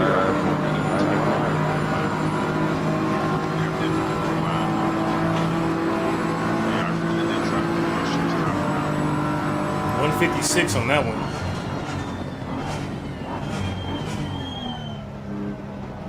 I think your best lap prior to that was like a 158. And the 90s, this is literally the first time I ran this car. How do you feel about Monza? Do you like Monza? I love it. I like that track. Yeah. I was telling you, man, powered cars. That's one of my favorite tracks. It's a very pretty track. I like it.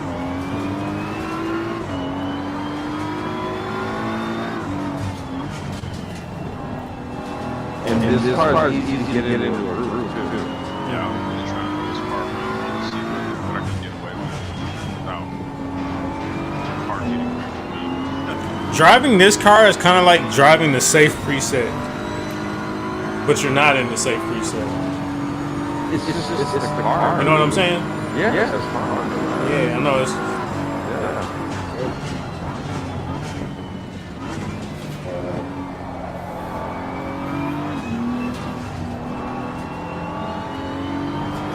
You just power the S's, see there? and you don't lose the back end. It's not compromised. You know? And it's front engine. It's like the balance is just amazing.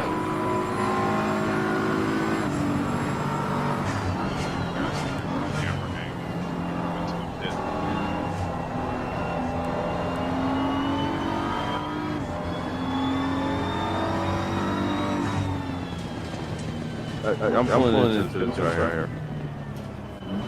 That was literally the first time me running that M4. All right. And it was load of fun. Yo, I'll be right back. Okay. I'll be right back, man.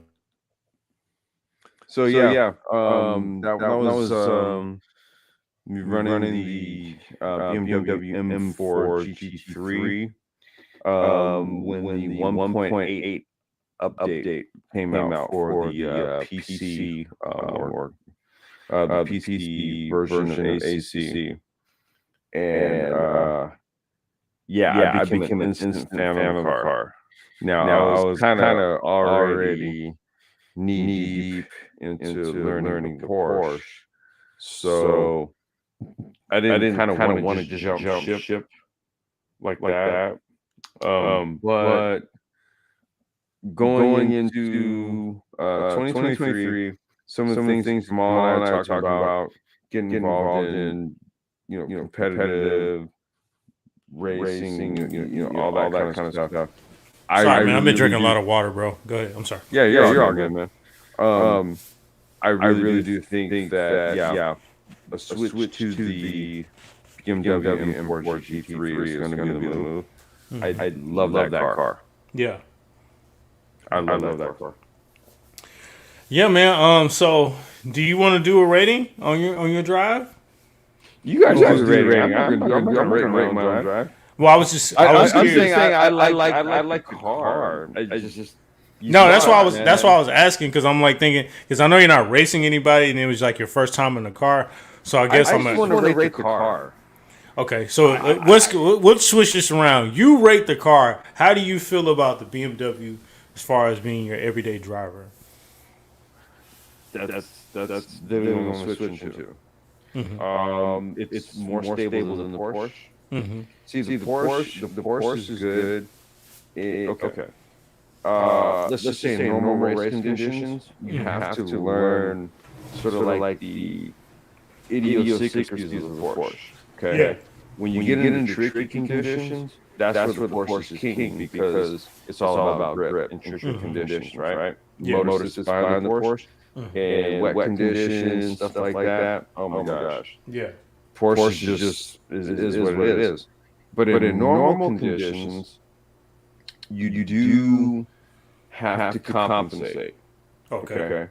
Given that the motor's in the back. This M4 is just so damn balanced. That's what you were even saying. Like, the car does not look unsettled. I'm like, no, dude. It's just you can just kind of point it.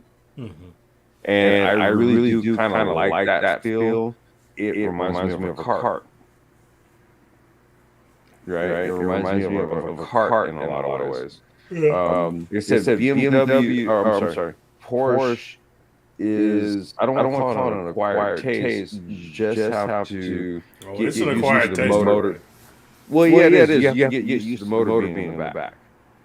Once you can kind of wrap your head around it, like I said, you can compensate for normal race conditions, but by default, as soon as the track gets wet, you got an advantage. It is what it is. Yeah, I mean, well, you look good driving. You look comfortable. I would say, like, judging that in comparison to your Porsche videos, you looked more in control and more calm in that one. And that was your first. That was your first drive too. So. That's what I'm saying. That's saying a lot. I totally agree with what you're saying. That's like saying a lot. Hey, well, we can't wait to see you in 2023 in the BMW.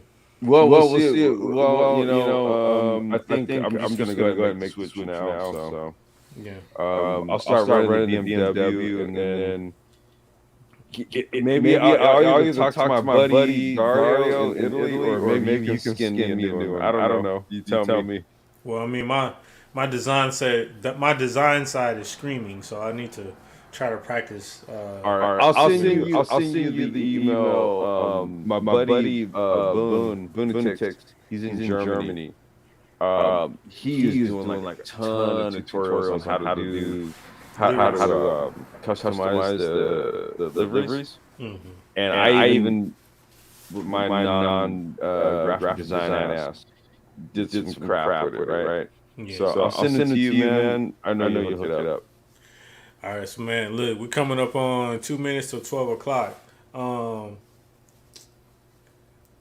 minutes to 12 o'clock, man. One thing, so it's kind of like be conscious of the time because I got a hard stop at 12:10. Okay. But yeah, sim racing improvements, man.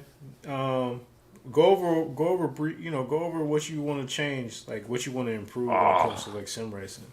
Okay. So I know you haven't been. I know you're about to get like heavy back in the rig. No, yeah. But based on what you know. Yeah, but it was what we were talking about earlier, right? So, kind of following your lead on learning how to implement the finer details in terms of like adjustments.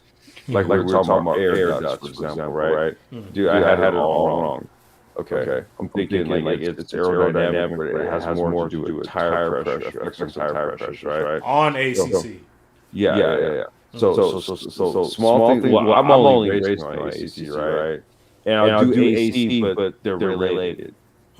But it's learning those types of things.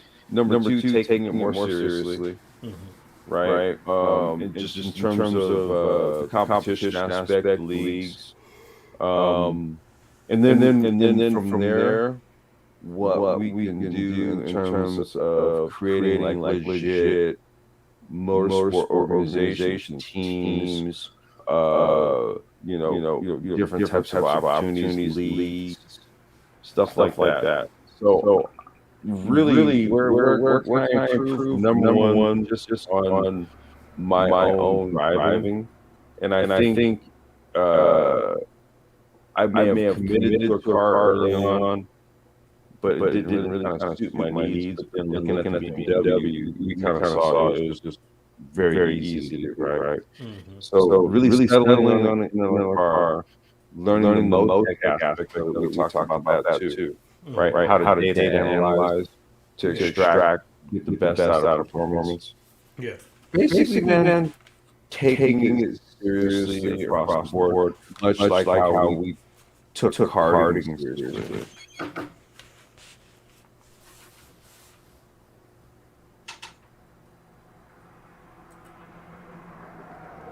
You still talking? No, that was it. Oh, okay, I thought you, because I heard a door open, so I thought you were like Oh, doing no, yeah, she was looking at me. No, but that was it.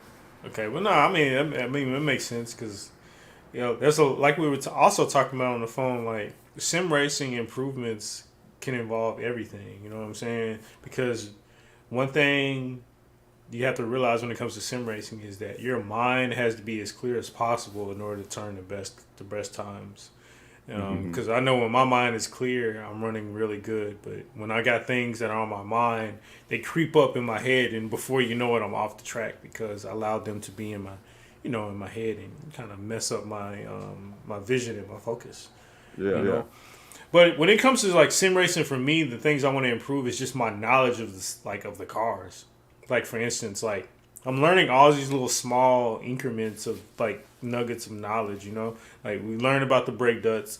Here's one also thing that I learned that I'm gonna tell you as well as everybody else. So on the setup page, you have like your brake pads. You can change the numbers. Number 1 and 2 are the only ones that you need to be using when you're doing sprint and endurance. Number 3 and 4 are for wet racing.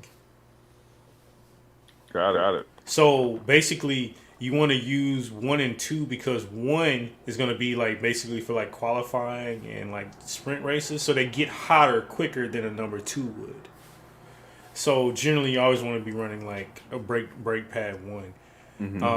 But yeah, I just want to like learn little small things like that, and then learn about telemetry and be able to understand how to read the stuff. Because the thing about it is, what I'm realizing is like people aren't necessarily like faster than me. They just have the right settings sometimes. Yeah, they have the right data. And then they are faster than me in a sense, but it's not always just pure skill. It's also, are your ducks in a row? And sometimes my ducks aren't in a row. If your car is, they have like setup advantages, then that's the advantage they have. They don't have a driving advantage. They have a setup advantage. But then also to feed off of that, they have a setup advantage. But their the real big advantage is the fact that their setups complement their driving style. See, me, I want to be more understanding of my driving style. See, not all setups are going to fit you. And that's what I'm starting to realize. Like, I really want to understand ACC more. Like, I really want to understand how these cars drive more. In particular, I want to understand the Audi. I want to be an Audi specialist. But I want to be able to kick up my practice, You know what? Okay. Let's talk tomorrow. I have I got an idea off of what you just said. Yeah. I don't want to say it on live stream. We'll talk tomorrow. But yeah, man, that's basically what I want to do, man. And I want to kick up my practicing. Like, so basically, I can practice an hour and 30, no problem. I can do that. But I want to get to the point to where I'm like practicing like 6 hours. You know what I'm saying? I want to be able to do that. Maybe you got to be making money doing that. I'll figure it out. But then also I want to get to the point to where I'm practicing with purpose. Like I'm practicing perfect. Like, like more efficient, because a lot of times you can just run laps. Just running laps. That's not going to do it. That's not going to do it. That would be like you going out to the track and you're not pushing yourself when you're going to do laps, right? You're just going out to do the laps, but you're not trying to best what you just did yesterday. But that's not what I'm talking about. Just in general, like a lot of times you're just running laps. when I practice, I want to practice with a purpose. Like I want to make sure that I'm actually like understanding like, okay, today I need to be working on my trail braking. Today I need to be working on my rolling off the throttle or rolling onto the throttle. Like I want to be like very like like you know what I'm saying? Like that's what I want to do. When it comes to that, like, because I'm always like every time I practice, I'm always pushing myself to like push my braking markers like further and further and find the threshold and blah blah blah.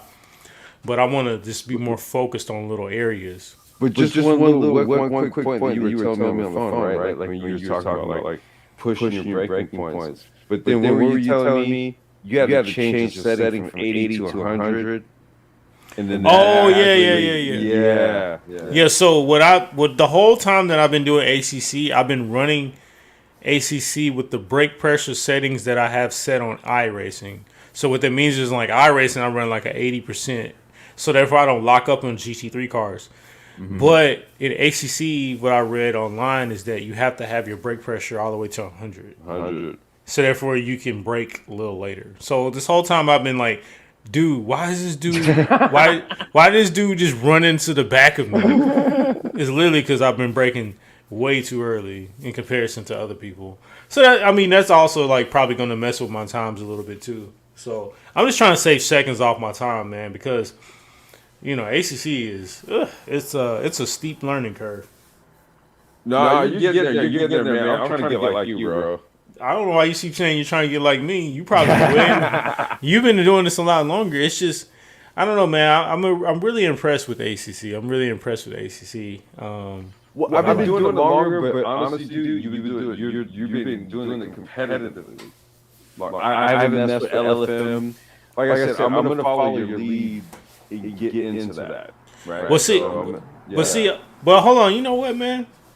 You want to? Well, actually, I'll just show you that. But I was going to show you how to, to set it up on the FM or whatever. But I mean, just in terms of like getting involved in it, dude. Like, just I haven't delved into it. I've been watching guys. LFM is the thing, right? Yeah. But I haven't dipped my toes into it. So I was just going to kind of pick your brain on it and then get going on it. But I need to go ahead and just settle on the M4 going forward. The M4 is a good choice. Yeah, I endorsed it. Yeah, I endorsed that choice. All right, man. Jamal endorsed the switch, so we're switching. But Bill, man, that was we had a good show today. I appreciate everybody joining us tonight. Hey, real quick, man. For all of you guys who are listening, if you do catch this live stream and stuff like that, feel free to drop a comment. What you guys could even improve on, right? We're always just kind of looking to push ourselves and kind of maybe move into this space of sim that kind of reflects what we've done in like real world racing, like karting, stuff like that, right? So we're gonna be geeks about like all these little setup things and stuff because in karting you get the same shit. This is a lot more, and these live streams are kind of us picking it all apart, figuring it out, trying to get faster, rating our drives. We're all trying to make each other better, and that's what this is about. So feel free to drop a comment, give us your feedback. Let us know what you guys think. Yeah, for sure. Do that. Yeah, but outside of that, we appreciate you guys joining us. Remember, you can always join the Discord, which is in the description, and you can join the Rate My Drive. You can join the Rate My Drive Discord. It's in the description. Once you go to that Discord, you can submit your drives that you have. All I ask is that you please, if you have one, please submit a thumbnail that accompanies that drive as well, because it makes it a little bit easier for me when I'm creating the thumbnail. Because then if you don't send the picture, then I have to figure out what thumbnail I'm going to create out of thin air. Let's make things easier on me, okay? All right. Outside of that, I appreciate that, guys. I appreciate you, Ulysses. For sure. And we are going to be signing out right about now. Peace.